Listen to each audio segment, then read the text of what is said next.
good morning, good afternoon, depending on where we are at this time. This is a great pleasure for me to moderate a ministerial roundtable on integrity and innovation, Eastern Partnership, Western Balkans regional session.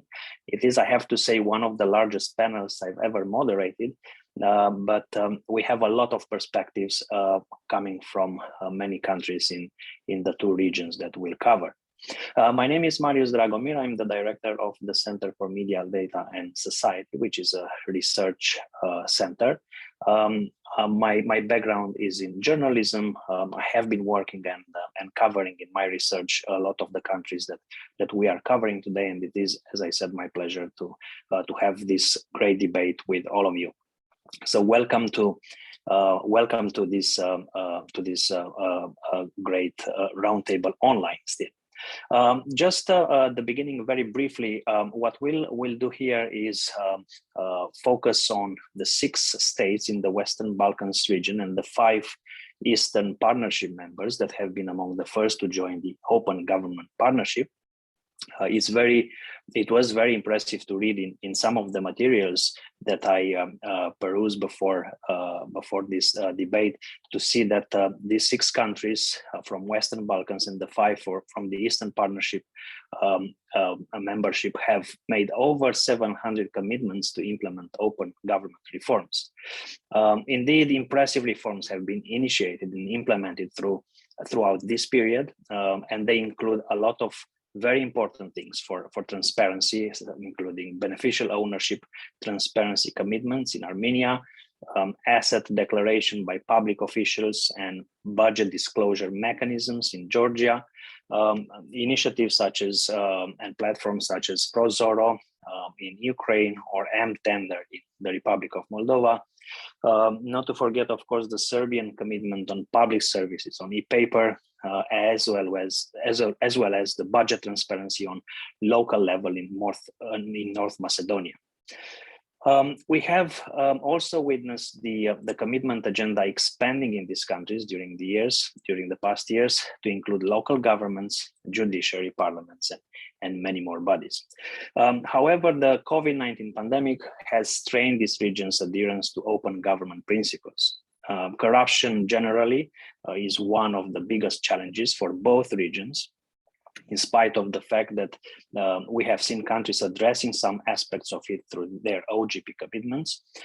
It's also important to add here that the OGP's independent reporting mechanism reports show us that although countries in both regions make some very good commitments, they often do not get implemented for a number of reasons. And they include political transition, lack of financing, but also insufficient government leadership.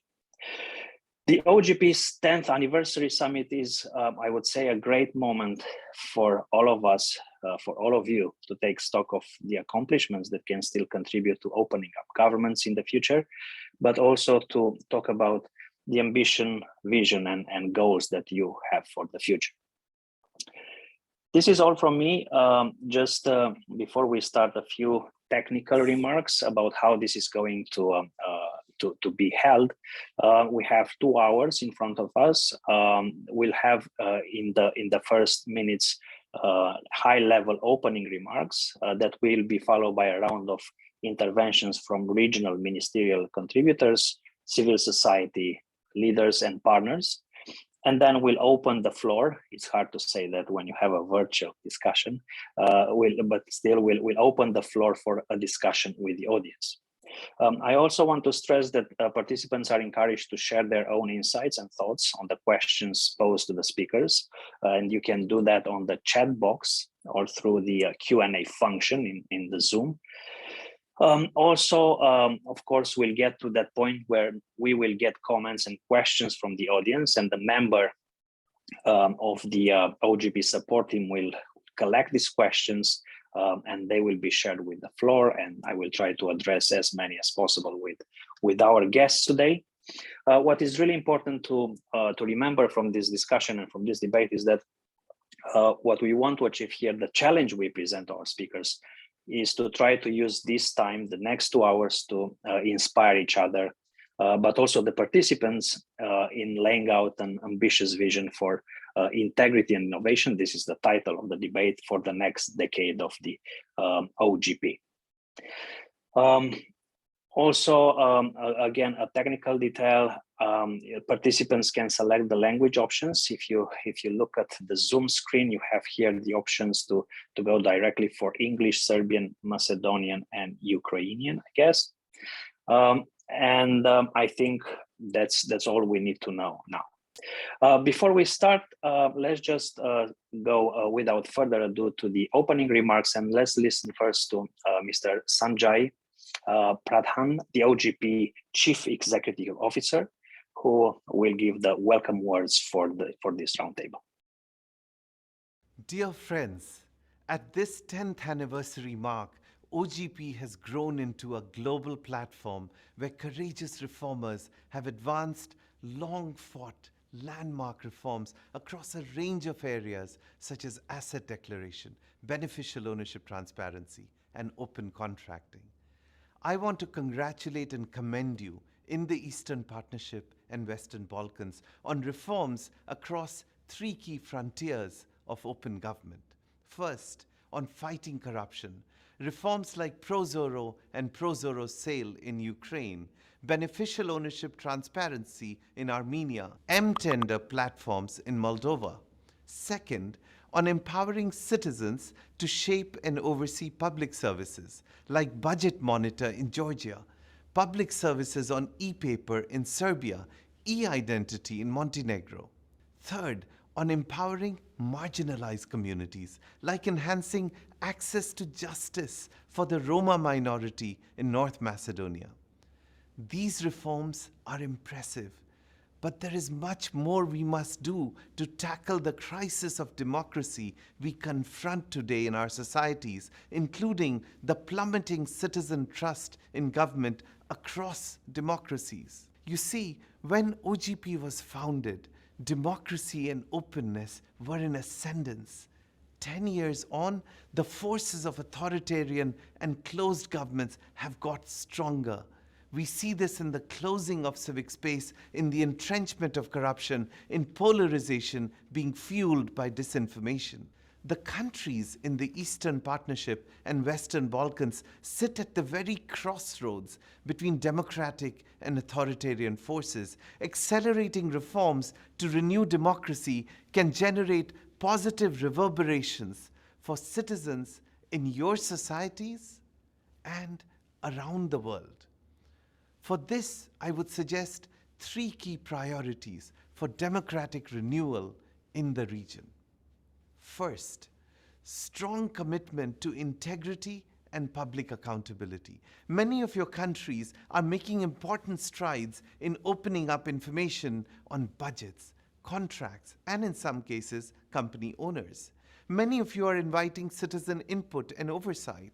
But these will remain half measures if efforts to address corruption are not comprehensive, if information across budgets, spending, and performance is not joined up and traceable, if those that bypass laws and due processes continue to enjoy impunity, if parliaments do not exercise effective oversight over the executive, if justice systems cannot be counted on to investigate and indict without partiality or interference, if they serve narrow political interests rather than the interests of citizens. Second, safeguarding civil liberties and media freedoms, rolling back disproportionate emergency powers that restrict these, combating disinformation, building cohesion amidst polarization, and promoting genuine dialogue between citizens and the state to build a new social compact. And third, ensuring that the COVID-19 response and recovery is just and effective by empowering citizens to shape and oversee the massive COVID-19 stimulus and safety nets and making vaccines accessible to all. We see great potential for countries in the region to rise up to this challenge. For this, you will need to make past reforms irreversible and deliver on bold new commitments for the future. But this will require stronger political leadership and much broader coalitions for reform. And this is where all of you come in: political leaders, strong civil society, dedicated public officials, and partners supporting them. As you drive change domestically, you can learn from and inspire each other. We stand ready to support you and are delighted to partner with the European Commission and OECD, ASEAN, and many others in a shared endeavor. So, as we enter OGP's next decade, we therefore look to you to inspire us by renewing democracy for and with citizens. Thank you.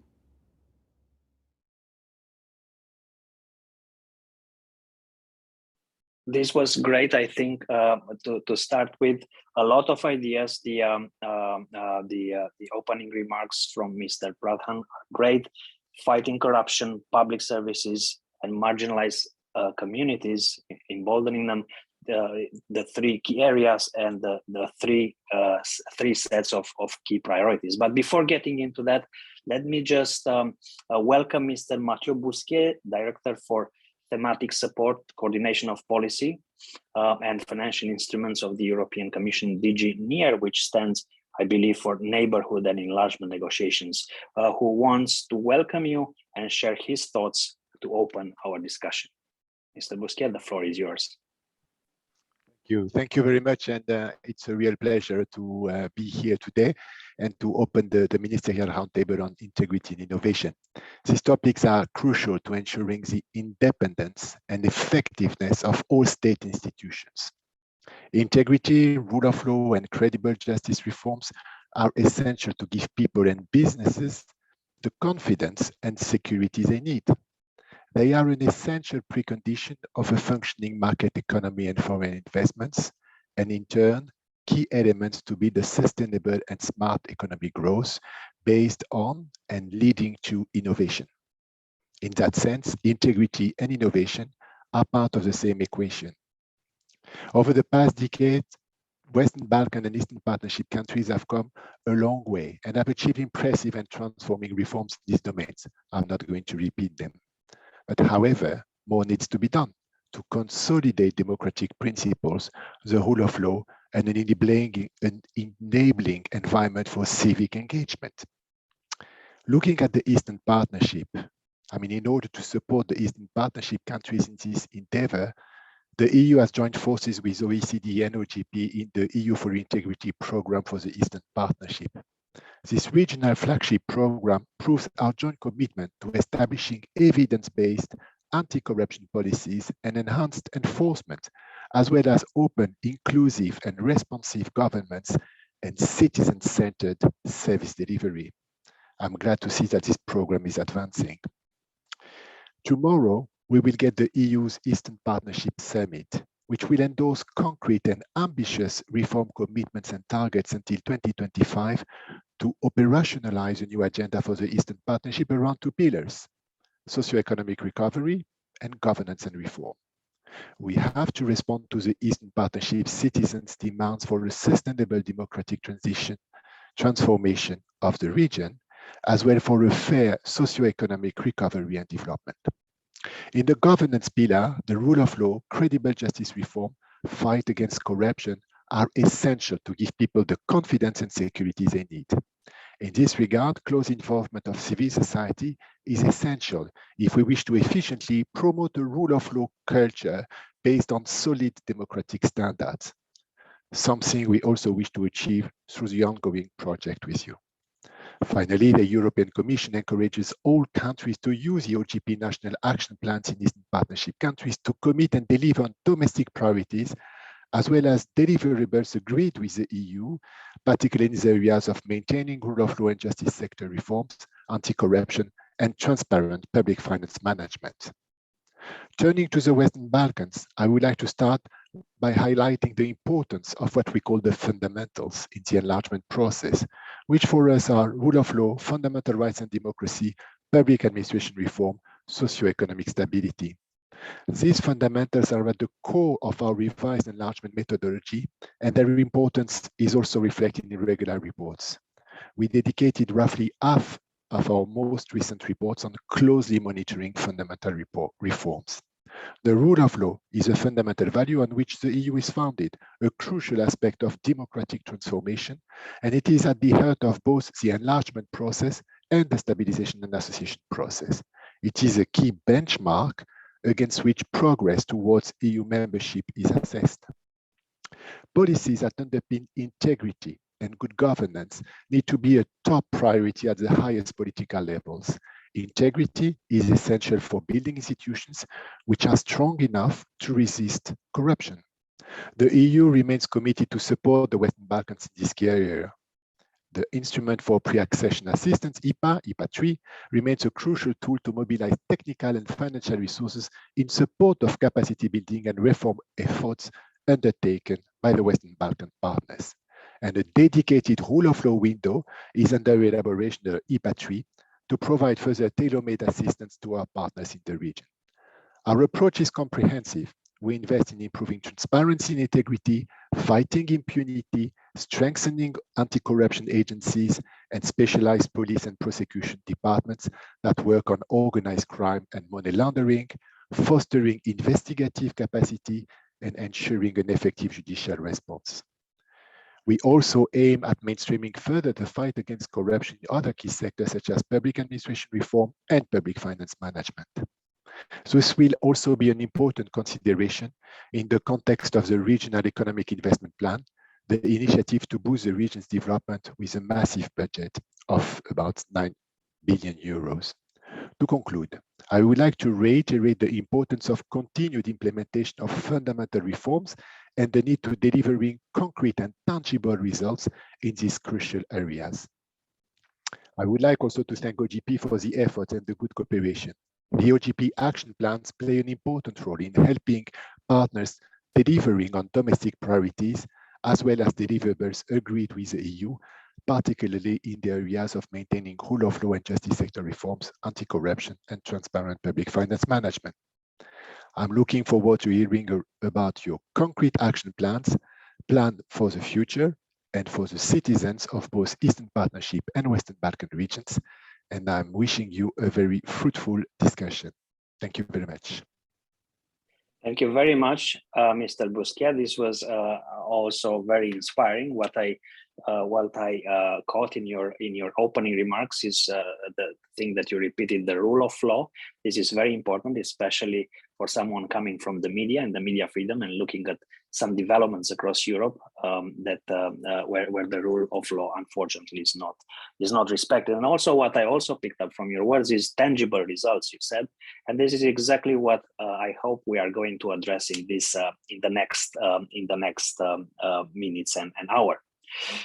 This being said, what I want before I'm moving on to the next speaker, I just want to remind that this roundtable will continue with 2 rounds of interventions from regional ministerial contributors, civil society leaders, and partners. And then we'll open the floor for a discussion with the audience. Because we have a large panel with a lot of interesting cases that are going to be presented, I would really want to ask all the speakers to limit their responses to 3 minutes each. I have here a phone. I'll try to keep an eye on the time.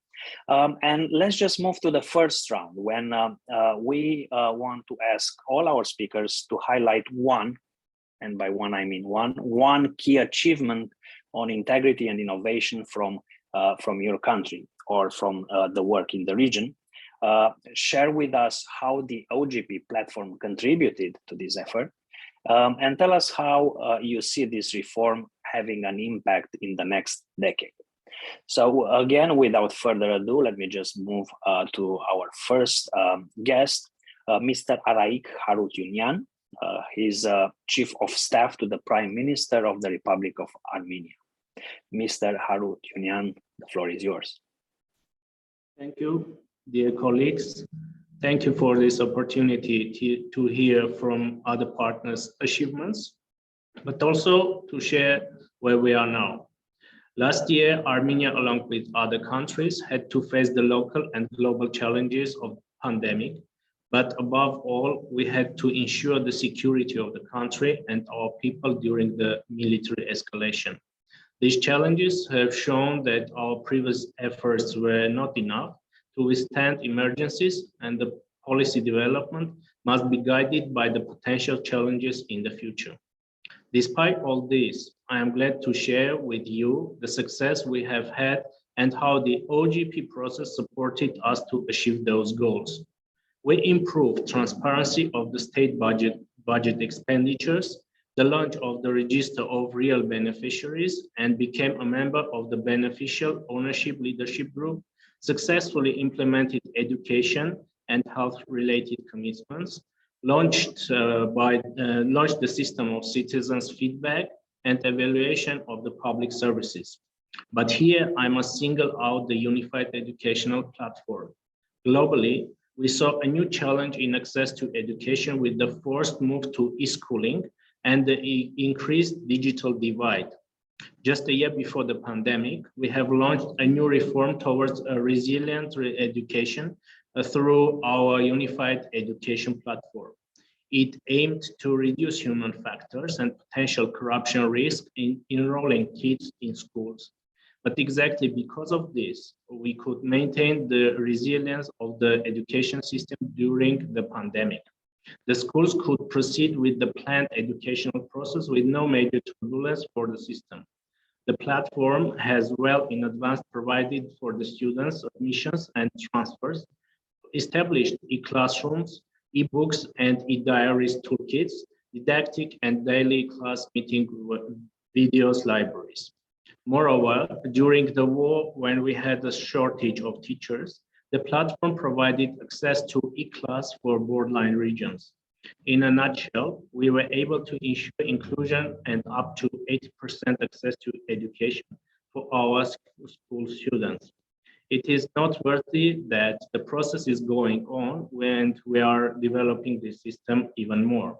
At present, the system provides the opportunity to ensure the process of teacher certification and training, the large-scale process of digitalization of documents, integration into other related systems, and reduces the internal administration processes.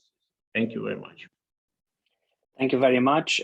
This was great, Mr. Harutyunyan. So you mentioned two things, but you started with a very important one, which is the transparency issue.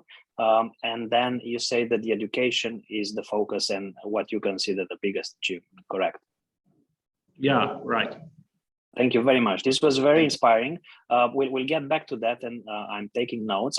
It's a learning experience for me as well. This debate. Let me move next to Mr. Revaz Yavelidze, who is the Deputy Head of Administration of the Government of Georgia.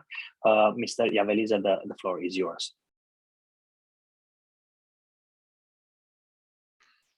Well, Marius, thank you very much. I hope you hear my voice quite well.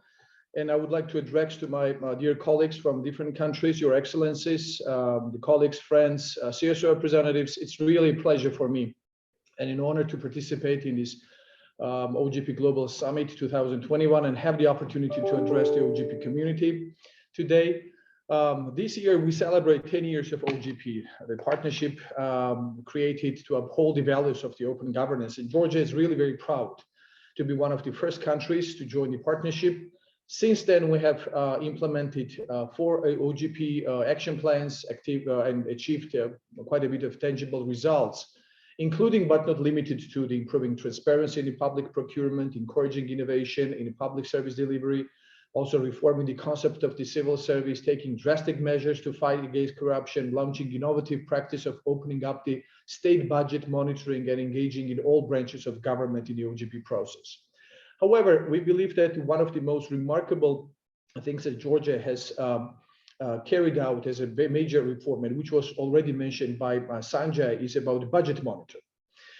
Within the framework, just to give you small information about this project, within the framework of the OGP action plan in 2016 to 17, the State Audit Service of Georgia developed this platform, which has the name of the budget monitor. It has 3 profound, important components. The first one was to present analytical information on all important issues related to state and municipal budgets and respective audit fundings. The second one was to present information through user-friendly data visualization. And third, most importantly, fosters the two-way communication between the citizens. When launched, the goal was to enhance good governance and quality of democracy through improved citizen participation, transparency, and accountability of public finance. And we are very proud that we achieved these goals. Along with providing the answers to the critical questions, such as how exactly the state budget is executed and how it's allocated between the programs, between these spending agencies, or how many people are employed in spending agencies, and what is their compensation, what is the composition of the tax revenues and its mobilization dynamics, etc. We were very proud to see that further in context of the open governance, the budget monitor distinguished with its interaction as it in line with the OGP's independent reporting mechanism, so-called the IRM recommendations, as it offered citizens an opportunity to engage in the audit of planning process as a channel for two-way communication between the state audits office and its stakeholders. By submitting the audit requests and proposals through the citizens page, taxpayers can express their interest in the auditing, report and inform the audit service about the existing deficiencies and potential corruption risks as well. Thus, people can have profound impact on improving public finance management through their participation in the audit services work and following up the government responses as audit recommendations. And positive changes stemming from this budget monitor, which received United Nations World Summit Award of Digital Innovation in the category of the government and citizen engagement, exceeds national scope, receiving worldwide recognition. And namely, Georgia has taken 5th position out of the 117 countries in the Open Budget Index for consecutive years now. That's great.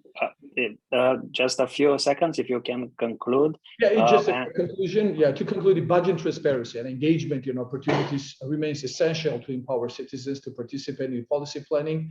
And the latter has been instrumental for the public finance management reform in Georgia, leading to broader public debate and better national policy. That's where I conclude. Thank you for your time. I hope I haven't exceeded too much. Thank you very much, Mr.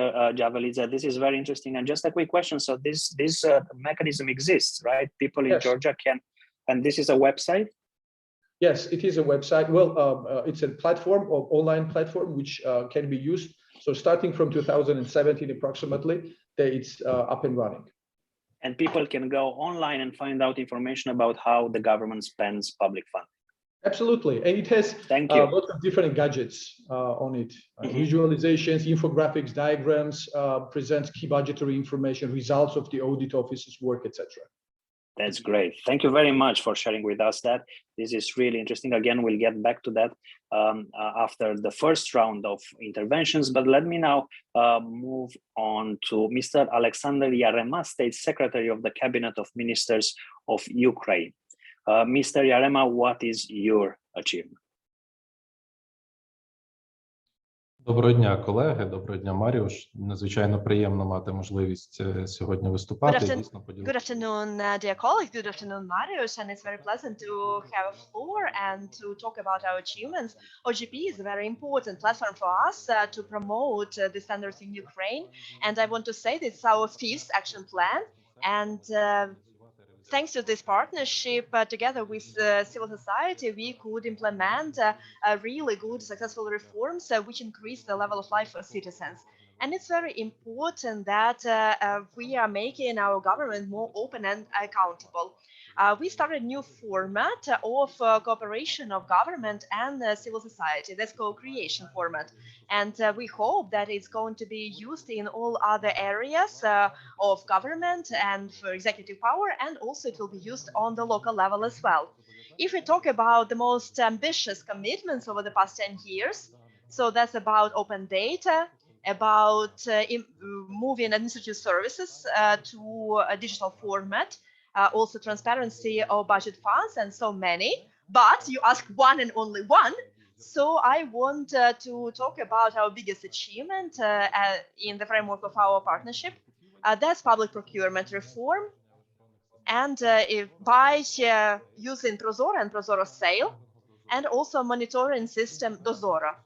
And so all the principles are used about accountability, access to information, engagement of citizens, innovations, and modern technologies. Prozoro gives the access to all the information about all tenders, about bids, from announcements to the results. Until 2016, it was very closed area in Ukraine. So the information about tenders were published only in printed media, and all the documents were submitted only in paper. And so there was a proposal to change it in the very first action plan in our framework of cooperation with OGP. And Transparency International, representative of civil society in Ukraine, they work on this. Also, we had some private digital platforms and companies and the government. And so they developed this system, and as of 1st of October 2016, it became obligatory for all central governmental agencies. And Prozoro unites 35,000 executive, state institutions and communal enterprises, about 250,000 commercial companies and providers. And everyone can share any information from the system. It's completely open. But it's not the end of the change of public procurement area. Also, we have Dozoro platform, which is used for monitoring, where every member of the tender process, they can get feedback and to discuss a particular bid, they can analyze any process of procurement of any state agency or complain or to ask for additional information. And if it is business, civil society, and government, that's the most effective cooperation. And with using these platforms, it's the most successful achievement. In 2016, it got International Award, World Procurement Award, and Open Government Award. So in 2017, it was the exceptional tool from ABRD as for procurement, and it was recommended on the World Bank on the Forum on Public Procurement. And today we have a very important continuation of the system, is Prozoro Sale, which combines all the system of auctions about selling land, state assets, about companies which are bankrupted, and auctions to stimulate producers of energy, and many, many others. And that is great. Sorry to interrupt, Mr. Yarema, your time is up. Just wanted if you can conclude this. Я завершую, тобто... Yes, so let me just conclude. So what the system has changed, it opened data, in particular when we talk about state and communal property, and it allowed anyone who is interested to participate in open procedures and to be engaged in all the processes. Thank you very much. And I hope that Prozoro Sale will also get international acclaim and Thank you. As the Prozoro and Dozoro. That's great. Now, like the previous examples, this is also fascinating, and I have to say that I knew about Prozoro before. I tried to check it with my limited understanding of Ukrainian. Very quick question to Mr. Yarema: do you have any evidence that people use the system? Do they get in the system? Ну, найкращий доказ 250 The best evidence, that's like 250,000 participants. So these are the participants that use them on daily basis. Like, what other evidence do you need? No, that's exactly what I was wondering. So this is okay. This is great. Also, just want to highlight that we have the link to the budget monitor, Georgia, on the chat for those interested in checking that mechanism as well. You can find the website, the link to the website here. Thank you very much, Mr. Yarema. This was great. We'll get back to that. The numbers are impressive. Let me just go to the representative of the Republic of Moldova at this debate, Ms. Diana Enaki. Ms. Enaki is a project coordinator in the Institute for Development and Social Initiatives, Viitorul. Ms. Enaki, what is the biggest achievement in Moldova? Good afternoon, everyone, dear colleagues from across the region, representatives of the governments, of civil society. I'm very glad to be here with you and share one of the biggest achievement in the area.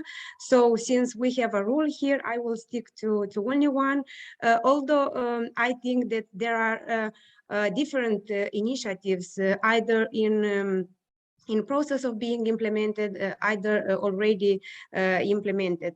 So I will share my thoughts on the recent developed tool, which is BI module based on the e-procurement system mTender. This is a data analysis tool which allows each and every citizen to have access to information on public procurement, on procurement contracts, and on how public institutions are spending public money. And I will explain why this is an achievement for us, because although the e-procurement system mTender, which has been developed back in 2018, of course, contributed to increasing transparency and access to information on public procurement. Transparency was high, in terms of procurement by procurement. But citizens or regular citizens could not access this information and understand it in the end, because you have to know the legal framework, you have to have some analysis skills, you have to search and so forth and so on. And even for us, as those who are permanently monitoring procurement, it was difficult simply because you have to search procedure by procedure. So now, when OGP, together with our Ministry of Finance, developed these tools after of years we have asked for, and we have advocated for. We have this tool from recently. It was launched in April 2021. So basically, now we have access to this easy, accessible, and user-friendly information. And moreover, we, as I said, as experts, as those who are analyzing procurement, not only one by one, but in the regions, procurement, for instance, analyzing year by year or contracts in different regions for every procurement entities, then it is much more easier to analyze and to see the evolution, to see where are the gaps, to see where the procurement entities are good or are following the law in developing procurement procedures, and where there are shortcomings and where there are corruption risks. So basically, this tool has two big results for us. One is for regular citizens. Everyone can access it and see it, for instance, for their municipality, how it has been spent for public procurement. And second is for economists, for monitors, for journalists, for experts who are doing analysis, who are publishing studies, who are trying to assess the system, and came with various new policies, recommendations for the government and for the Ministry of Finance. That's and great. To conclude this, Yes.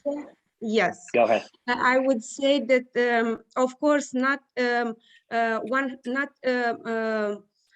100% of the procurement system is currently being electronically conducted, and that is one of the gaps of the mTender system. So of course, there are different issues still and different functionalities that still needs to be developed. So along with this, once the system will be more and more developed, the BI module or the data analysis module will be accordingly developed and integrated. So thank you very much. Thank you very much. This is also very impressive. I know that your system is much younger than the one in Ukraine, for example, which has quite a lot of followership. But do you have any evidence that people use it? Any thoughts there, or it's too early? is too early, and is precisely because, as I mentioned, people or citizens do not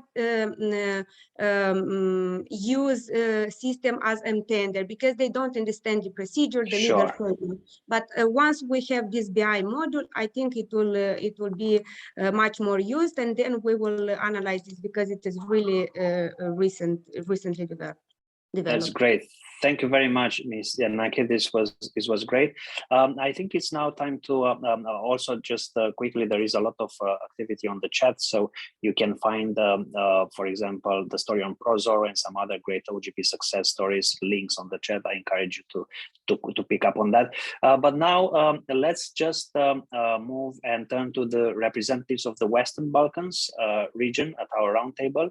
I'm not sure whether Ms. Srzentic has her camera on. I hope you do, because I want to, yes, here you are. I want to invite you to take the floor. So let's start with Ms. Tamara Srzentic, the Minister of Public Administration, Digital Society and Media of Montenegro. What is your greatest success in Montenegro? Thank you so much, Dragomir. Do you hear me well? Very well, yes, go ahead. Great. It's been really inspiring and thought-provoking to hear other presenters share some of their achievements this year. So first of all, I'm really grateful to have the opportunity to speak with you all today and the presence of you all, and to be a part of this ever-growing OGP community. This has been one of my favorite movements and the favorite conference, actually, for many years now. OGP holds a special place in my heart. So for the past 10 years, I had a privilege to kind of move some of this agenda forward. At the core of my mission has been to drive a more open, transparent, and accountable and equitable government that delivers services that effectively address needs of the people we serve. So just a quick background, in 2014, I was a public servant in California state government, and my team and I spearheaded the wave of initiatives that changed the culture and the way of work. First, by launching open data. So actually, California was the third state in the USA to do so. And then by founding 2 startups inside of the government, Data Insights and Policy Design Lab, and the Office of Digital Innovation. And the mission of those was to really instill talent and practices from private industry in state governments, and to drive co-creation, inclusion, and diversity, to really improve access and transparency, to put people at the center of everything we do, and to essentially ensure that our not just products, but policies, programs, and services are built in a way that they address the problems of people we serve. So based on these learnings from the USA, the beginning of my mandate in Montenegro, which is exactly 1 year ago, I put together a team of experts, multifunctional team, public servants and folks from private industry and civil society. And in just 2 weeks, we launched COVID-19 website. And the mission was to create a scalable, accessible, and stable website that is easy to update in a fast changing public health crisis. So we formed a team of researchers, really leaning on the research skill from service design, who focused on prioritizing user needs by doing panel interviews with industry owners and various target groups to understand key questions and points of confusion people had at that point. So panel interviews gave us insights not only into how we might design a more effective website, but also how to shape COVID-19 guidance and measures so that they are really understandable and responsive to the key questions and points of confusion people had. And so the agility and the speed with which the team was able to make the site and integrate user feedback and update it with the latest information on a daily basis was truly the testament of the multidisciplinarity and the agile ways of working we were setting in place. At a time when thousands of Montenegrins were asked to stay home, we could not take it for granted that the information we were readily publishing had to also be available at every device and easily accessible. So the team was also focusing on optimizing for performance and accessibility. So we started with reducing reading level from ages 9 to 7th grade, so that any child can actually understand our information, get on our website and understand it. And then we also continued with translating content into other languages that were used in Montenegro. Recognizing the need to update and ship rapidly, the team decided to double down on the iterative nature of the work. And this effort was a great opportunity to instill some of the practices for private industry, like product management, research, content design, data insights, into how we build and deliver services. And this also applied on policies and how we shape our policies. So we continued to apply these practices practices as we redesigned our government website. That I don't know if you've ever had a chance to stumble across .me website, but it used to be one of the busiest government websites you could ever have run across. And so in March, we relaunched this platform that was truly designed around top needs and services people in Montenegro care about, and truly set standard in terms of accessibility and performance. It is simple, accessible to those that are visually impaired, as well as people of all ages and nationalities.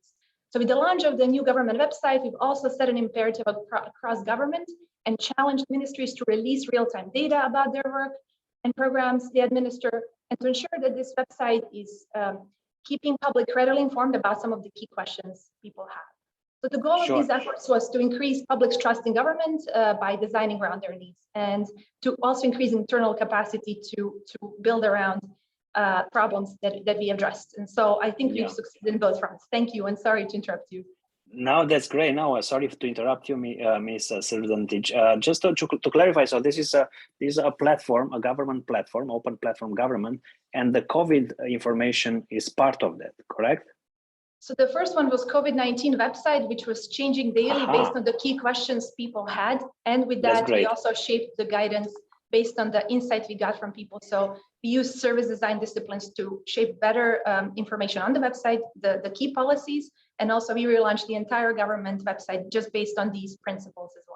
Yeah, this is interesting because as you, I think all of you know, there has been a wave of misinformation and disinformation related to COVID over the past 2 years, and there have been a lot of attempts to actually fix that, because this is, as you might imagine, this is extremely important. And I'm glad to hear that. Did you have? I know it's very hard to measure that, but do you have any signals that having such a tool that I guess gives people the right information helps decrease the impact of disinformation on the COVID, specifically on the COVID related topic? Well, we've seen increasing number of people on the website. I believe it's 14,000 a day right now, but over time, as we provided more relevant information, the number has increased. And so we keep on checking on those web trends. And that's the biggest success metric, I think, at this point. Right. Thank you very much. Thank you.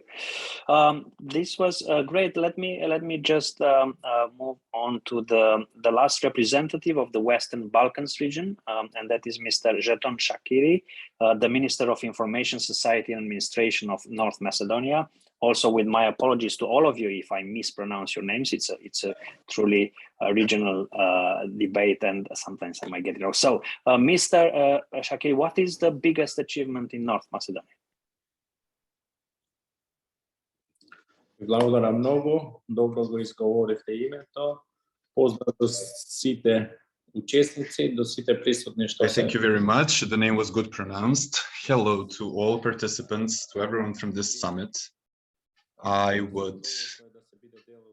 It is a pleasure to be part of this summit on the 10-year of OGP, Open Government Partnership, and initiative that has caused visible differences in our societies and is an inspiration for innovative solutions for the new challenges that we face. When it comes to your question, I would like to share that Republic of North Macedonia has a recognizable results from open governments when opening this initiative via 5-action plan. We have followed up on the need for greater engagement and inclusiveness of the citizens in the decision-making process, and having bigger standards for integrity and bigger access to technology. By opening and giving our resources to the public, we enhanced the dialogue, the innovation, and the use of technology, which makes the life of the citizens easier and better. Questions related to good governance are present even in the first action plan in the OGP, starting from the system of integrity, mechanism for following property, publishing a service with historical data in the open data, and by including the citizens. When it comes to your demand, so let's say demand for a good example, which is which would answer to the needs in the private and citizen sector, is the action for finding the rightful owners, which demands looking into the registry of all subjects in the property registry in the Republic of North Macedonia. In the beginning of this year, we have found this platform for rightful owners through a platform where you can find the basic data for every subject. With this commitment, we have increased the transparency in the ownership structure in the country by following the standards of EU for laundering and counterterrorism.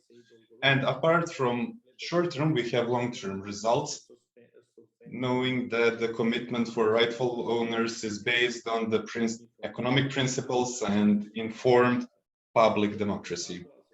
That's why, with big motivation and commitment, we have continuity of questions for rightful owners of the new action plan 2021-2023,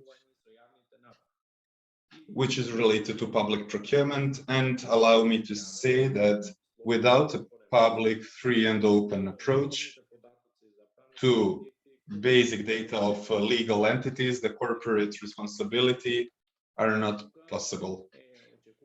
Therefore, it is expected that in the following period, this question will be in the center of attention in the work of the respective bodies, which will work in the principles of ethics and transparency. Thank you. Thank you very much, Mr. Chakri. This is great and much appreciated. You get into the time limit. We'll get to the point about the future in the second round of interventions.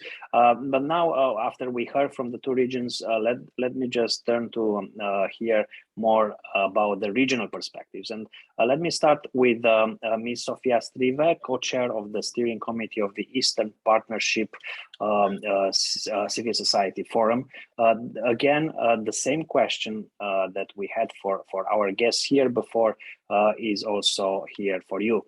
Across the EAP, the Eastern Partnership and Western Balkans regions, what is the one reform on integrity and innovation that you think stands out as outstanding and worth adopting? Please.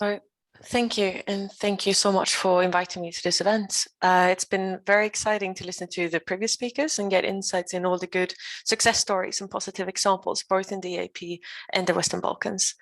So to start with responding to your question, I will make use of the advantage that the EAP Civil Society Forum is implementing the Eap Index, which is a remarkable tool when documenting and analyzing trends, developments, and implementation of reforms in the EAP region. And when providing a regional perspective and by comparing the findings in the Eap Index between the year 2017 and 2021, we can see that in general and regionally speaking, the EAP region did unfortunately not perform very well on governance and integrity related reforms. In fact, there was an overall trend of backsliding in areas that has to do with independent judiciary, state accountability, transparency, and the extent to which consultation with civil society and the public at large were properly carried out by authorities. And you might think that this is a result of the COVID-19 pandemic, but in fact, it's rather a result of how authorities responded to or made use of the pandemic. To explain, according to the Eap Index, the backsliding in this area are not necessarily caused by the pandemic itself, but rather exacerbated by COVID-19 and its fallout. It also shows that the Eap states gaps between law and practice persist on integrity-related policy areas, and furthermore, monitoring and evaluation appears to be mostly underdeveloped across the region. Having said that, some positive instances with the potential for wider relevance are worth noting. So I will draw a few examples from the EAP region. And I know you asked for one, but I will keep it very short and provide a few others because I think they are worth mentioning, all the three of them. So I would firstly like to highlight Ukraine's path of decentralization and governance reform, which is characterized by unparalleled levels of public consultation. This could potentially and hopefully become a model for other EAP states to imitate and get inspired by as they go through their own governance reforms. Secondly, I would like to underline another positive example, and that is the involvement that civil society have had in the police reforms in Armenia, aimed to embed community policing to build public trust in law enforcement agencies and improve the image of the police.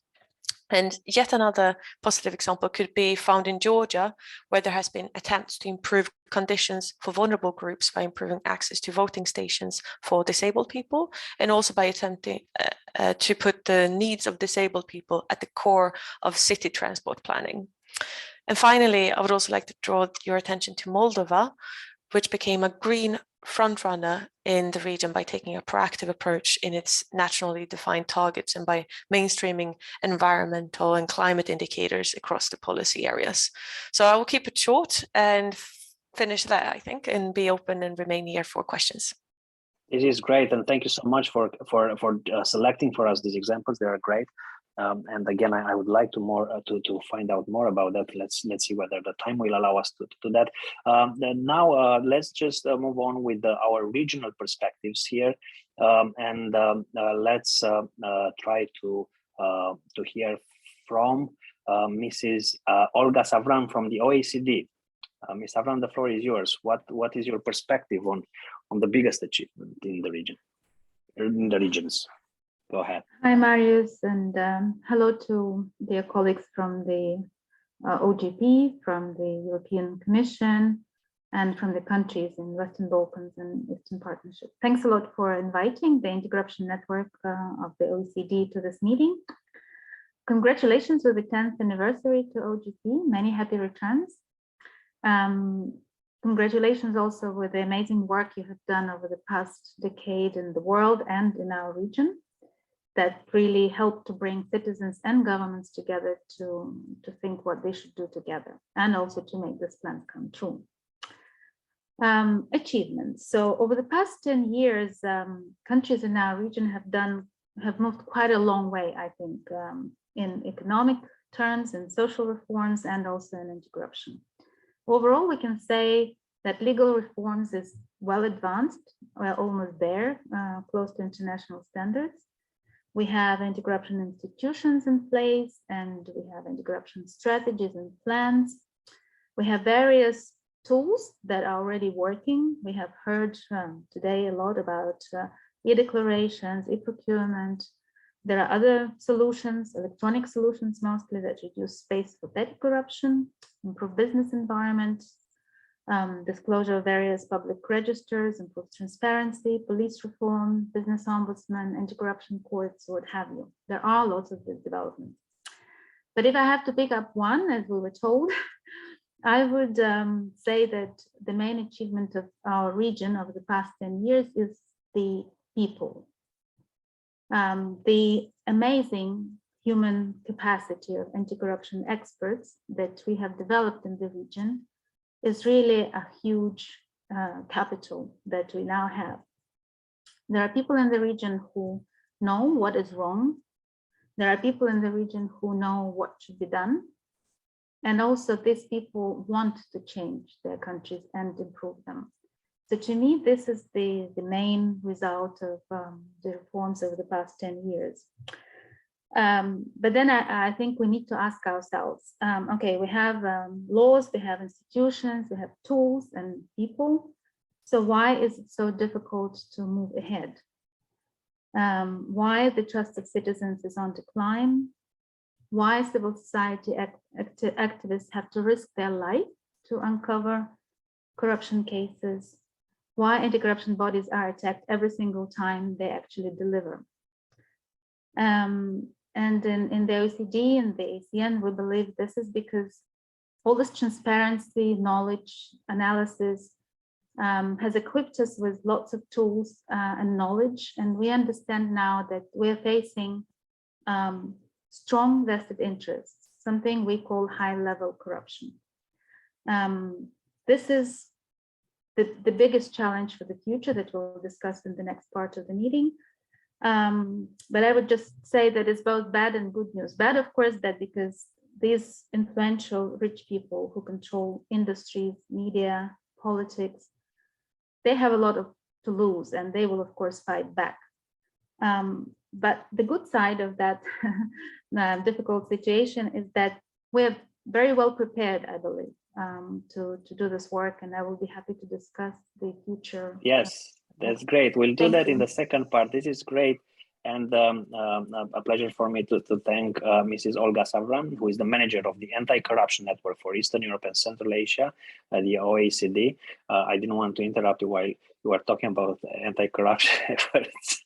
I wanted to let you finish, but let's finish the first round of interventions with Mr. Luben Panov, who is a program consultant at the European Center for Not-for-Profit Law Foundation and member of the OGP Steering Committee.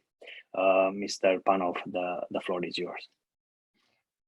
Thank you, Marius. Distinguished colleagues, it is an honor for me to be part of this panel. As I come from civil society, I want to start my statement by highlighting one very important fact. Civil society organizations are a key partner in the fight against corruption. They may have different roles. They can be watchdogs or whistleblowers. They may analyze the problems and propose solutions. And they are also among the main drivers of innovation in this area. Some of the best anti-corruption measures require the engagement of civil society. That is why one of my favorite examples is actually something that Mr. Yarema mentioned in his statement, and this is the system for public feedback of procurement violations in Ukraine. This idea came from Transparency International Ukraine that established and administers the Dozoro monitoring portal, but with the portal, there is also a whole community, a network of civil society organizations which monitors public procurement and reports violations to supervisory and law enforcement agencies. Actually, the impact of this commitment was rated as outstanding by the independent reporting mechanism. I like this example because it is a real proof of what I started with, the fact that civil society organizations are a key partner. In this case, in the case of Dozoro, the idea came from civil society. It was piloted by a civil society organization, and the commitment itself could not be implemented without the active engagement of civil society organizations. So I think this is my example. Thank you. This is great. This is wonderful. Thank you very much, Mr. Panov, for that and for keeping up with our time schedule. Also, before I go ahead, I just want to reiterate that there is a lot of great information on the chat, information, for example, about the Eastern Partnership Index, the links, information about the decentralization reform in Ukraine that was just mentioned, that there is a link there and all that. So I encourage you to, again, to have a look. Let me just, we are behind time, but this was great. This was extremely rich. I learned a lot, and I think, and I hope that all of you did through these exchanges. Let's move to the second part, where we will try again within 3 minutes each, over a period of 30 minutes, to go through the second round of interventions, which are more focused on looking into the future. Most of you already started to touch on that, and please go ahead and continue. What question we have here is more or less the same as in the first round, but it's related to the future. And this is like, what is? Can you share with us one reform or potential commitment that you are planning or considering introducing in your forthcoming action plan, the one you are the most excited about, the one that you most believe in? What is the focus in the forthcoming action plan on the largest commitment that you have in mind? And let's do the same. Let's just keep the round, and let me start again with Mr. Araik Harutyunyan from Armenia. Mr. Harutyunyan, the floor is yours. 3 minutes starting now. Thank you, Marius. The first round was really useful for me, and I would like to thank our colleagues for those inspiring points they shared with us. Thank you for the question. We are right now in the midst of the co-creation process in Armenia, and this question comes right in time. We have a number of priorities in the country, which have been jointly validated by the government and the civil society. including economic development, public administration, and public service, justice and integrity. Thinking about the future and depicting one big reform area, I would break this into two layers, the process and the content. Process-wise, we are applying a diversity of co-creation methodologies to ensure that there is no single voice unheard.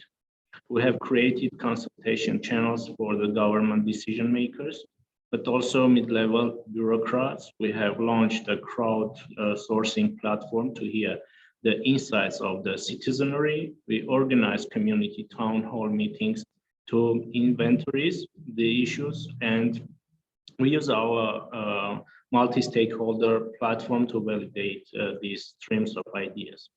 Content-wise, I'm counting on a number of commitments that would help to close the loop of open contracting in Armenia. We already have a good set of commitments on open procurement and beneficial ownership, but the full cycle of public finance management has a lot of problems. Yes, we do transparent biddings, but what is the risk of mismanagement of the contracts afterwards? Is there a risk of nepotism and lack of quality of control? How do we impact the life of a citizen by these measures? I'm hoping that this will be addressed by the 5th action plan, and we will close the loop in public procurement and contract management. It takes first political will, which we commit for, second partnership with many parties, which have ensured through OGP process, third public demand and legitimacy, which we need to address constantly. We therefore strongly hope that new OGP National Action Plan will correspond reform process, also will demonstrate strong commitments to OGP values. Thank you and good luck to all the reformers. Thank you very much. Thank you very much, Mr. Harutyunyan. I picked up on the process, which is impressive. I hope if you achieve that, no single voice will be unheard. I have a quote from you. This is great. Let's move on to Georgia, to Mr. Revaz Yavelidze. What is your thinking and your view for the future? And thinking about that, I just while I was doing research for this debate, I just came across about a statement that was put forward by a number of civil society organizations that has been talking and criticizing the Georgian government about the state of reforms. So where are you going? What is your goal for the future, and what are you going to specifically do to address?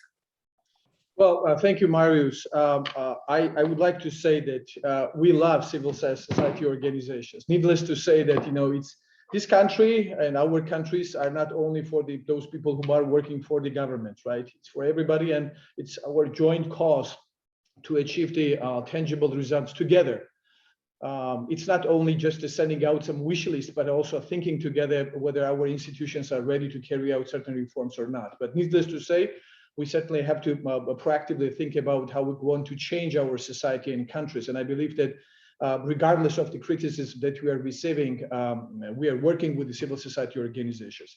Yes, there was a delay in terms of the achieving of specific goals, but we're certainly going to sit down together with their representatives and work through about the new action plan, which we hope to start as early as in January next year. But one of the topics which I wanted to touch upon and upon one of the major commitments which I would like to note here is certainly related to the freedom of information. I mean, this is something that is very important for each and every country, and especially for the society at large. And since joining the OGP in 2011, strengthening the freedom of information has been a priority of the government. And one of the steps at that time was that adoption of the government decree on the form for the electronic request of information and proactive disclosure of the public information. But there was first a very bold statement, which was elaborated together with the NGO sector, the international and local experts. And that decree has paved the way to very proactive disclosure of public information in our country. regardless, and there is one big demand on the part of the civil society organizations, is to have much more bolder legislation related to the freedom of information. And certainly this will be very ambitious. This is something where all of us have to work and sit down and work together and see what is the actual readiness of different state institutions to carry out this very strong, bold, and important reform for our country. But in the meantime, I should say that generally the access to the open data allows individuals and organizations to develop and generate new ideas and the social and economic impact. And with this aim, we have created a very interesting e-tools. And one of them is the open data portal, also designed in the framework of the OGP. So we believe that through that portal, we can already start proactively, evolving the information disclosure to the general public. Unfortunately, from a society's point of view, access to open data is still fragmented in our country and needs significant improvement to play its role to ensuring the open governance. So noting these two major important components, we believe that there's pretty much big room for developing, working together, and we're very much looking forward to working with the CSO representatives in the new round for development of the new action plan.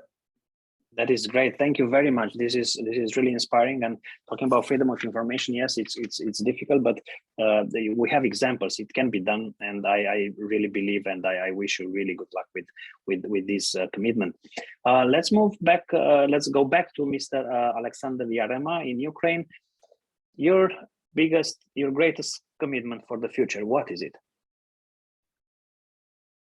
Thank you very much once again for this chance to speak. In February this year, we submitted new action plan on GP till 2022.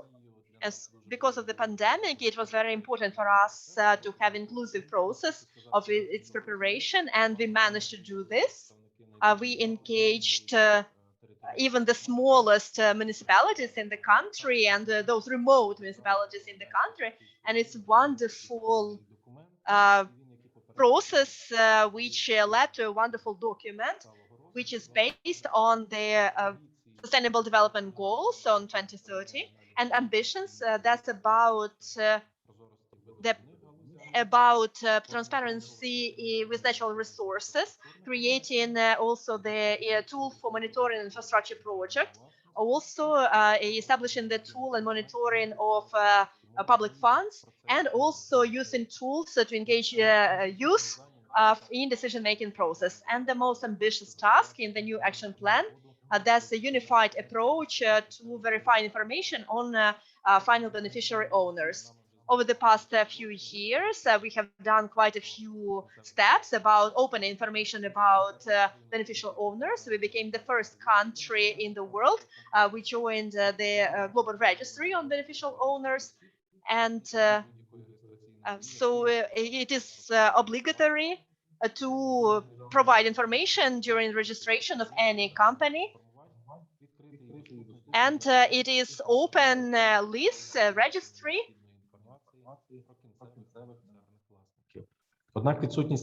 However, the absence of a unified approach to verification reduces the credibility of information reflected in the register. This leads to lack of integrity, abuses, money laundering, and other issues. Often, crime that is transnational by its nature causes significant harm to the most vulnerable social groups. Introducing the unified approach to beneficial ownership verification will enable clear identification of the individual who is controlling the enterprise and help to identify such individuals. This will bring more credibility to the relationships between the government, civil society, and the public. Representatives of civil society and businesses have already carried out an independent audit of public registers and databases. Based on this, a unified system of final beneficial ownership verification will be developed, and the next step is developing the system itself. We see that the success depends on cooperation between various sectors and exchange of experience among countries that are members to OGP. So I hope that, as usual, the partnership will serve as a reliable platform to introduce ambitious reform in the region. Thank you. This is great, and again, thank you very much, Mr. Yarema, for this. This is a big task ahead of you, but again, a very important one, and I really hope that you'll have success with that, because it's extremely difficult. Again, coming from the journalism field, we know how difficult it is to put together information from various jurisdictions and to get to the beneficial owners. Thank you very much. Let's move to Moldova. Ms. Enaki, what is the greatest commitment ahead of you? So I'd like to highlight that what we envisage to do early 2022 is to co-design the 5th OGP action plan for the next period, for the upcoming years, and to speak about one of the commitment or one of the reform I'd like to, I personally like to see, because there are a lot to be either developed, either finalized. Is again related to the procurement system, ones that I've mentioned before. What I'd like to see is to have an e-procurement system that covers end-to-end the procurement process. I mean, starting with necessities and planning toward until contract executions, and seeing whether those goods, services, and infrastructures works are available to the citizens, actually, which is the final aim of procurement. Ideally, I'd like to see also that the e-procurement system is being integrated with other e-public services, with other platforms and portals that are really interconnected with procurement, because the procurement is a complex system, and it is connected everywhere at every stage with other different services, authorities, government bodies, and also other e-services and e-registers. So basically, this system should be, or I'd like to see that the procurement system is integrated with the public finance system as the financial system of the country. So here we will see how efficient basically is the system, and how well is integrated, and how well is being planned, and how well is accessible actually to every citizen. That's great. This is great. And yes, indeed, you're right. I think the systems and databases work if they are more integrated. But still, when I hear all of you talking about the importance of data in your work is really reassuring, and it's great. So, well, good luck with that, and I hope you'll have great things to say in the coming years. Moving to the Western Balkans region, back to Ms. Srzentic. What is your biggest commitment in Montenegro? If you can switch on your camera, here you are. Yes. Thank you. Great question, and again, really inspiring round of testimonials here. So, with the new National Action Plan, we are truly setting a bold agenda and trying to raise a bar in how we deliver a more inclusive, open, and a responsive government. And raising the bar on transparency and responsiveness is also the key imperative of our Prime Minister, but also of our government. And so actually this week, we are putting forth a brand new free access to information policy and standing up FOIA request and open data governance that will enable, hopefully, a more meaningful and proactive data access and sharing across the government. So within our policy design lab over the past year, we worked with various stakeholders diligently, both data suppliers and data consumers, to map out not just the policy, but also process and capacity related challenges, so that the free access to information solutions are not just reflected within the updated policy. So we are not just making a really effective policy, but are also baked into the machinery of government in how we address human factor norms and protocol challenges that we have in order to implement that law effectively. And it's all aimed at strengthening the capacity and the way we empower teams across the government to respond to the imperative of open and transparent government. So we hope that with this policy and the new action plan, which will be led by the leaders across the government, but also with the help of civil sector, will not just improve how we share some of the most valuable data that solve some of the most stickiest challenges, but also change the culture from the one that is closed to more open, from the one that focuses on liabilities and risks to the one that focuses on opportunities and possibilities, and truly trying to shift the culture and the approach of data stewards from this data is mine and I have to protect it no matter what, to really this data addresses some of the meaningful challenges and needs to be shared with the public. So it's really a cultural change within. Education is a cornerstone for progress, and if we want good governance, we need an educated and informed and trained leaders. So our efforts are also aimed at helping people across government and outside government to access online educational tools and resources. And our digital academy, which we are launching next month, has set to open source the curriculum and methods and materials so that they're more accessible. And a part of that curriculum is also on transparency. So all our data stewards will have access to that. And really wanna, as this is the last opportunity to say something, to really say thanks to everyone around here. We've been inspired. I've taken close notes to everyone you said, and I look forward to exchanging ideas for these couple of months moving forward. I'd love to. Yeah. Thank you very much. That's great. And you make a very important point. That's why I kept repeating this question. You build systems, databases, but how are people using them? I think that's a topic for another discussion, but very important in my view. Back to Mr. Shakiri and North Macedonia. What is your biggest commitment in the years to come? Your 3 minutes are now.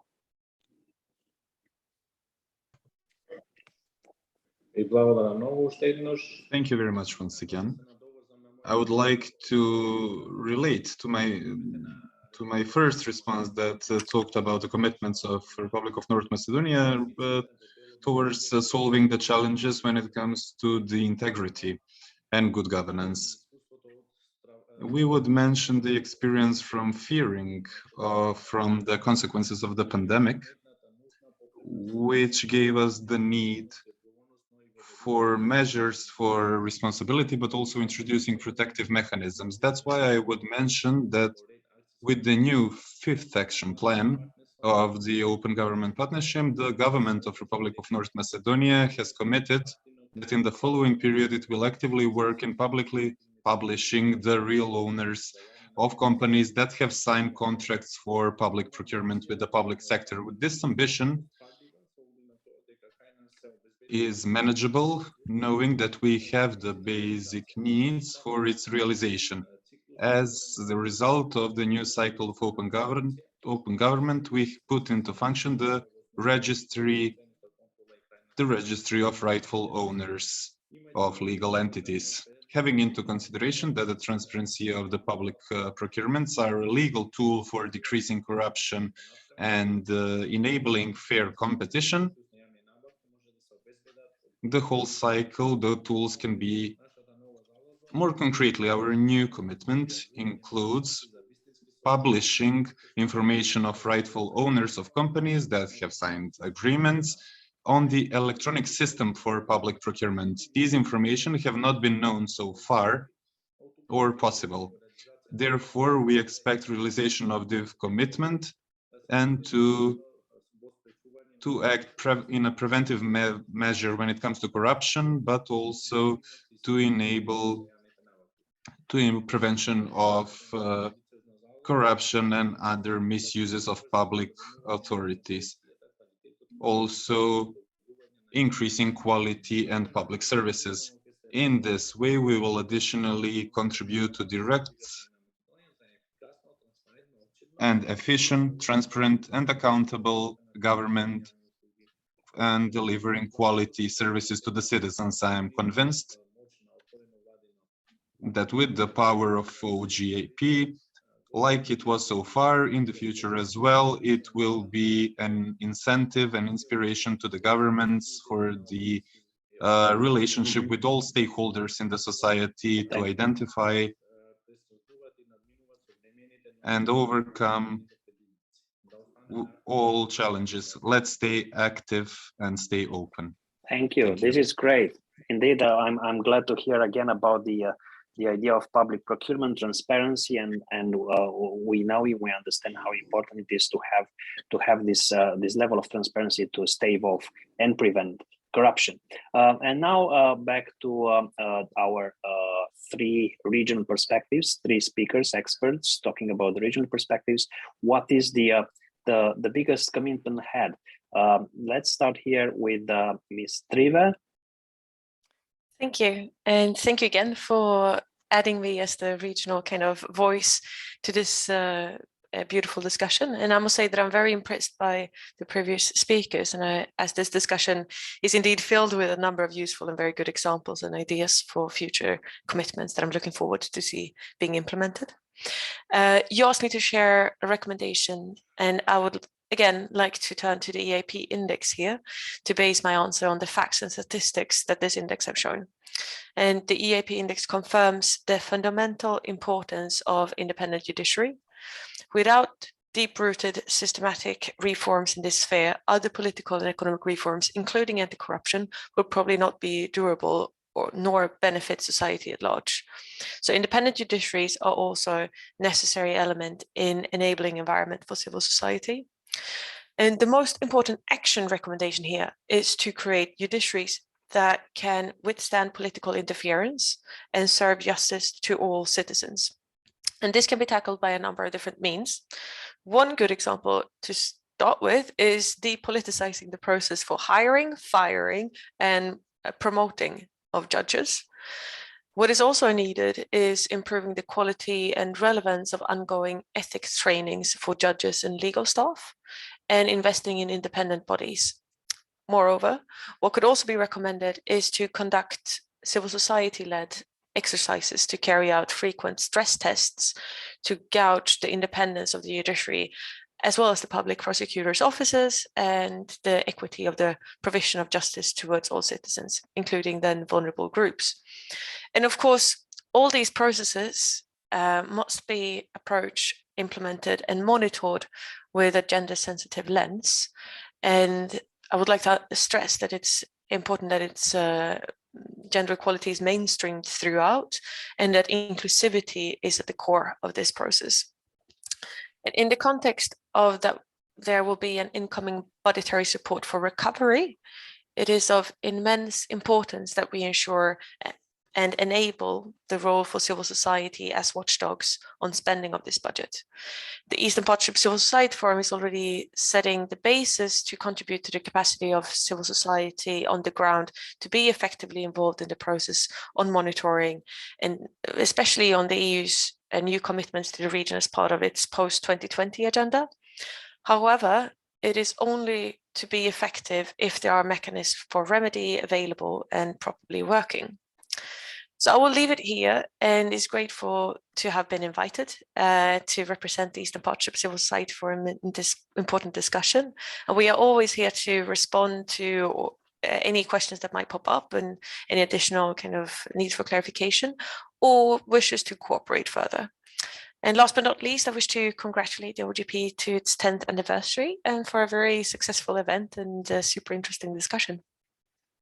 It is great. Thank you very much, Ms. Trive. I will have lots of questions, but let's move to the next presenters. I wanted to ask you about the methodology of the index and many other things that I think are very important. Also, I picked up from what you said the very important point of independent judiciaries. Now, maybe we'll have time for them. Maybe somebody has some questions about it. But before doing so, let's continue with Mrs. Olga Savran from the OECD. What is the biggest commitment you see ahead, or what are your recommendations for the region? Thanks, Marius, for the second important question, and thanks, colleague, for the discussion. As I put in the first part of our meeting, high-level corruption is the key challenge for our region. But one lesson learned from the past that we have is that to address such a huge problem, we need to act together. So one of the solutions is, of course, partnership between civil society, the reformers in the government and international organizations. I believe that this EU for Integrity program that we are now implementing together with OGP with the support of DG NEAR is exactly that partnership. We have started this program 1 year ago, and so it's good time to check in to see how it goes. The first year we have dedicated to the development of anti-corruption performance indicators. These indicators are supposed to help us all to objectively identify achievements and shortcomings of anti-corruption actions of the governments. Not anti-corruption levels, but what the governments do. So far, we have completed the piloting of these indicators in 2 countries, in Armenia and Ukraine, and we're extremely grateful for the cooperation of both the governments and the civil society in this very difficult exercise. We have also completed the negotiations with Moldova already, and now we have 2 outstanding countries, Georgia and Azerbaijan. We hope to complete this discussions by the end of this year with these 2 countries.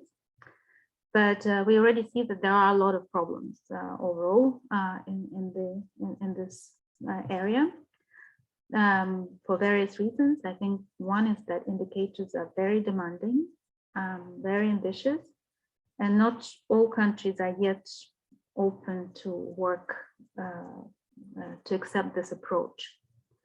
But I'm really confident that by the end of this pilot, we will agree on a set of realistic but ambitious indicators that will lead us forward.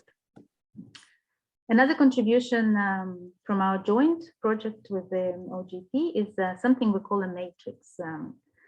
Behind this mysterious name is it's just a database of allegations of high-level corruption that we will be collecting from open sources. I'm happy that all countries of our region have agreed on the methodology already for this work. And on the 2nd of January next year, we'll start putting the data together. Why we are doing that? Well, we hope that this matrix will equip our law enforcement people with information, knowledge, and good practices on how to address high-level cases of corruption. So with these challenges and tasks at hand, what would be my recommendation if it's one? I would like to call upon the participants of this ministerial to commit to bold and brave action to tackle high-level corruption. I believe that if we are to make a breakthrough, we all need to agree that our anti-corruption policies must be based on facts and statistics, that our monitoring should be telling the truth and include voices of civil society. Our corruption prevention tools should be effective. And finally, I would like to very much agree with our previous speaker. The independence of prosecutors and judiciary is the key. And that's probably one of the reasons why our pilot with performance indicators had so much trouble in these 2 areas exactly. In closing, bringing back optimistic mood, I would like to extend an advanced invitation to everybody to the ASEAN high-level meeting, which we planned for March next year. We really hope that by then we will have these indicators agreed among all countries, and we will be able to roll out and start putting facts and data into the matrix. That's great. Thank you very much, Mrs. Savran. This was great. I'll get back to some of the points you made. The metrics is quite an interesting topic there. But before that, let me just give the floor to Mr. Luben Panov, member of the OGP Steering Committee, to take the floor and share with us some of his recommendations on what we should focus on as the biggest commitment that countries in the region should look at. Thank you. It was mentioned already a few times, but I wanted to shift the focus to civil society, because I strongly advocate for measures that help ensure civil society can play their important role in fighting corruption. Ensuring that civic space is enabling in a country is a prerequisite for building a sustainable integrity ecosystem where CSOs can hold governments to account. Still, even in this region, there are countries where civic space faces challenges, including we have one country with suspended status because of civic space. Azerbaijan still needs to meet its commitments under the ongoing response policy case.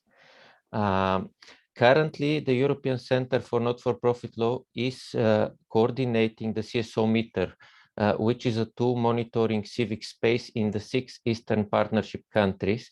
And in addition to the analysis, it has a number of recommendations in each of the countries. And I think they can present very good ideas for future commitments under the OGP action plans as well. But of course, to me, the fact that governments ensure CSOs can operate free from pressure, regardless of whether they are critical or in favor of the government, is just something basic. We need to be more ambitious than that. And that is why I would like to see measures that help develop sustainable financing models for civil society or organizations. This would be a guarantee that governments will have a stable and reliable partner in the future reforms. That is why measures such as the establishment of NGO funds like Latvia and Lithuania have engaged in such reforms.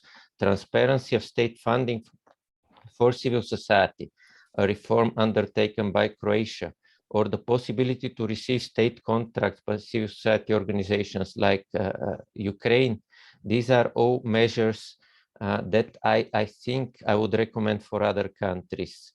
I think civic space commitment should be an essential part, important part of all OGP action plans. To sum up, by supporting CSOs, we actually help ourselves and the reform in our countries. Thank you. It's great. Thank you. Thank you very much. Thank you very much for this intervention, Mr. Panov. And if I may follow up with a very brief question. You talk about, and I think other speakers address this issue of supporting civil society and the importance of the inclusion of civil society in any processes of open governance. By support, what do you mean exactly? I mean, as I said, the first level of support, which is not real support, is to ensure such organizations can operate free from pressure.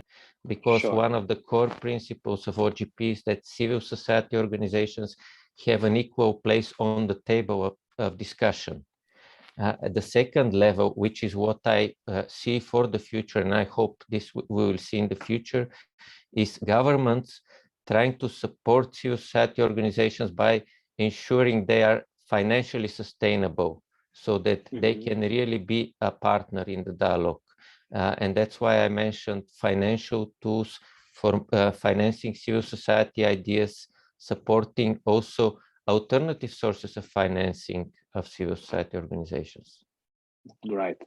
Thank you very much. This is very important. I think both make sense. I think on the one hand, including the civil society in the process of governance is important, and second, financial support or for other nature is equally important. This was a great 2 round of discussions of interventions.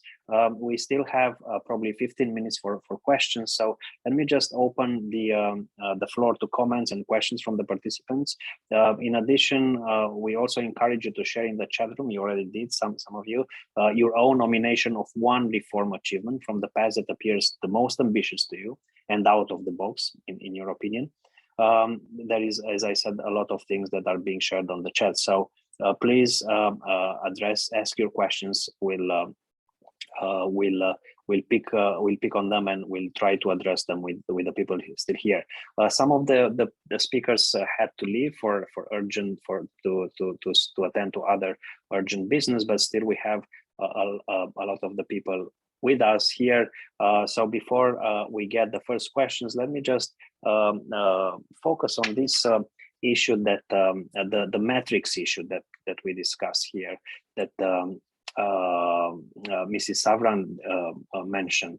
And just to understand, can you tell us in a few words how that would work and what that would consist of? Because I think I'm just trying to understand whether that would be motivational for the countries, and how would that be? How motivational would that be?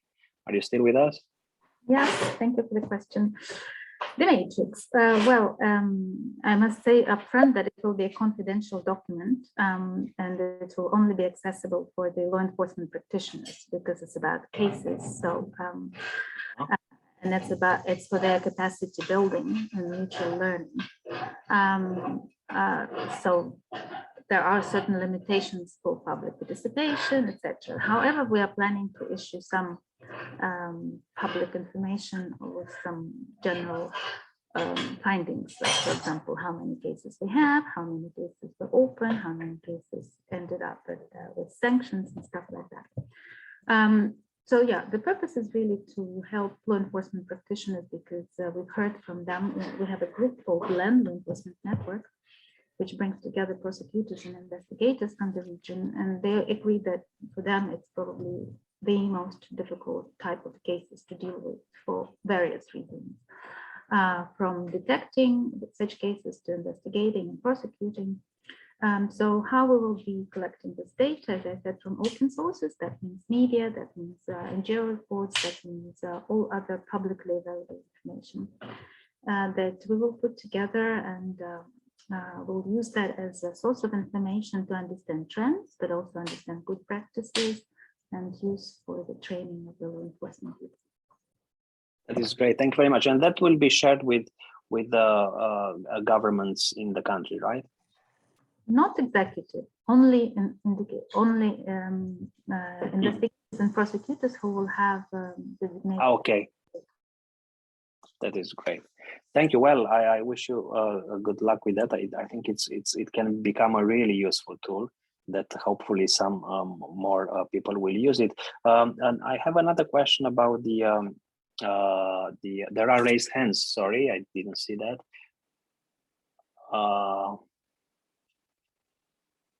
Let me just try to see.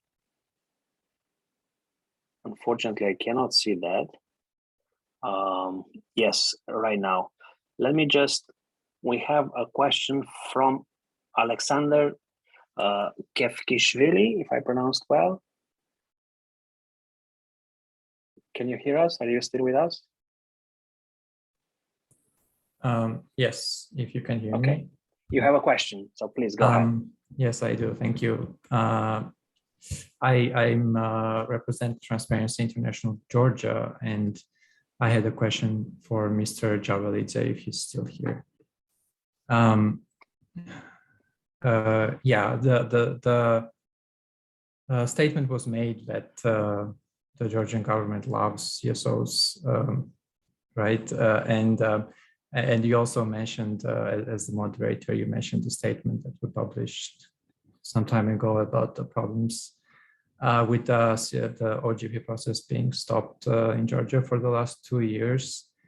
So my question was to Mr. Javalidze, what his response is to this to our statement, which like very briefly basically says that the Civil Society Forum provided the Georgian government with ideas for commitments in February last year, so 2 years ago, and then an update in the summer this year.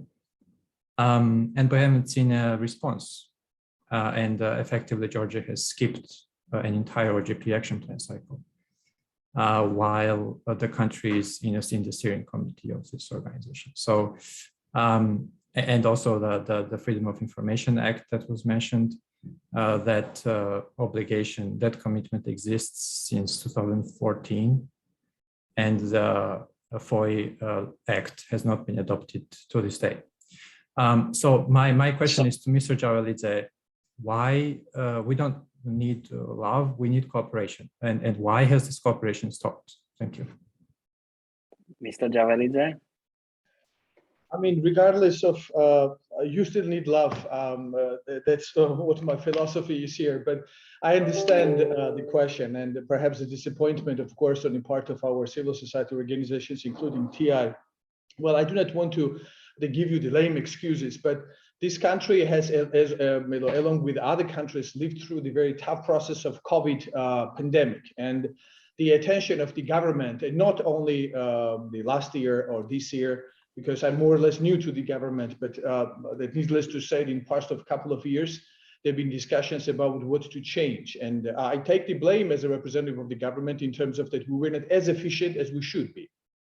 But attention was paid mostly on the COVID matters and also on the COVID recovery, and also how we are moving forward in terms of the economic development of the country, which would drive the pace for any other reforms. If your country is failing and if the population is not happy, not only because of the COVID matters, but economic development, you have serious problems as well. So I think all civil society organizations should also understand what is on the top priority list of the government, or should be, including on their own list as well. But again, this is not to say that this is the excuse that there was no proactive process, and as was already noted, there was a second round of reviving and cross-checking about what are the particular proposals on the part of civil society organizations. We also had elections, but that's a different story now. I don't want to bring this to the table. What's going to happen in the future? That's most important question, right? We're going to meet quite shortly.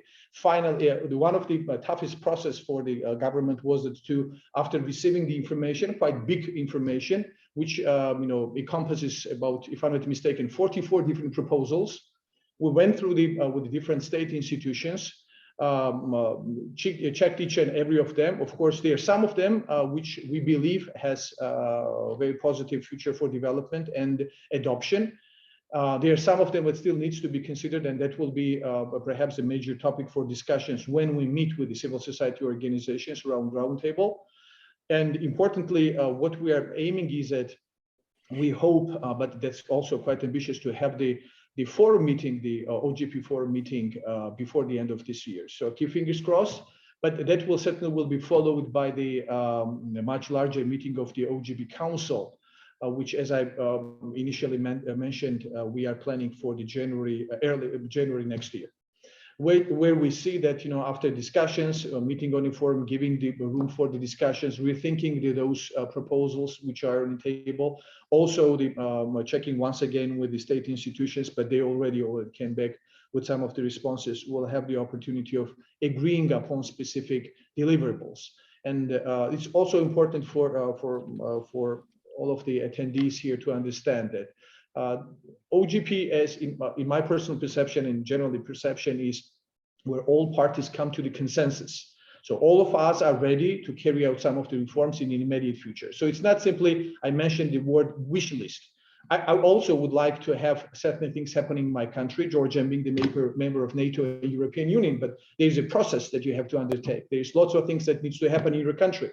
And same is that, of course, we see there's need to change and reform in certain areas, but there's also, is there readiness and not readiness, but rather, is it relevant resources, both human as well as financial, to support some reform agenda?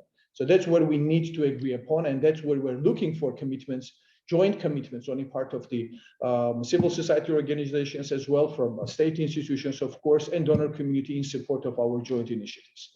That's, I hope I responded to this question. Thank you. That's great. Thank you very much, Mr. Javelidze. And I hope the question was answered. We don't have much time left, but I want to address one issue that has been addressed, unless anybody else has a question, that has been addressed several times. And this is a question for any of the country representatives who wants to comment. And this is the issue of independent judiciaries. It was mentioned already quite a lot in our regional perspectives, the importance of having independent judiciary, the importance of removing and staving of political interference, something that hasn't been discussed much in the country interventions. Anybody wants to comment on that? Is there anything being discussed in the countries? Is that a focus of the discussions in any of the places you represent?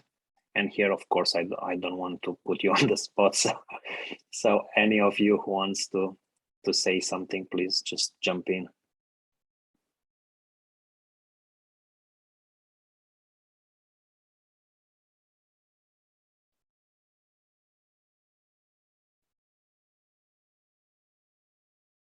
Nobody?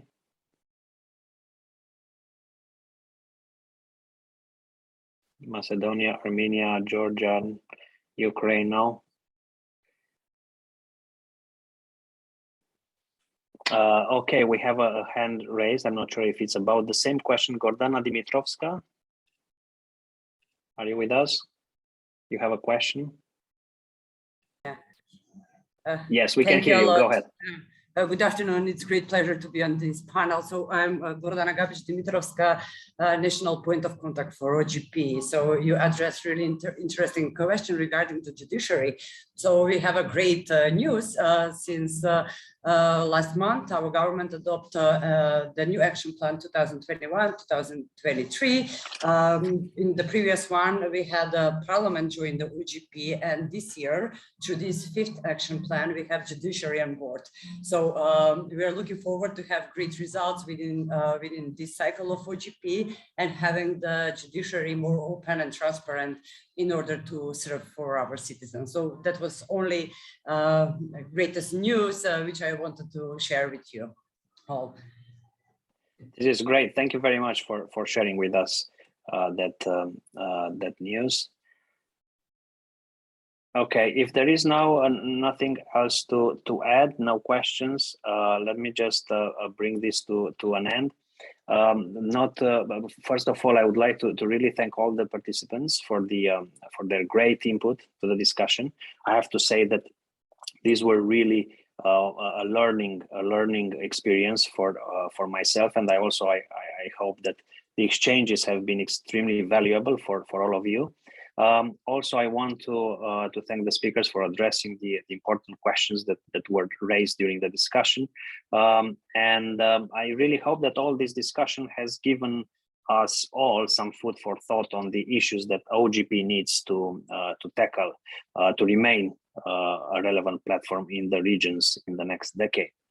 Also, of course, I want to thank our hosts and colleagues in governments and civil society, as well as the OGP support unit for organizing the OGP Global Summit, despite all the challenges that we are facing. And I think I don't have to add to that.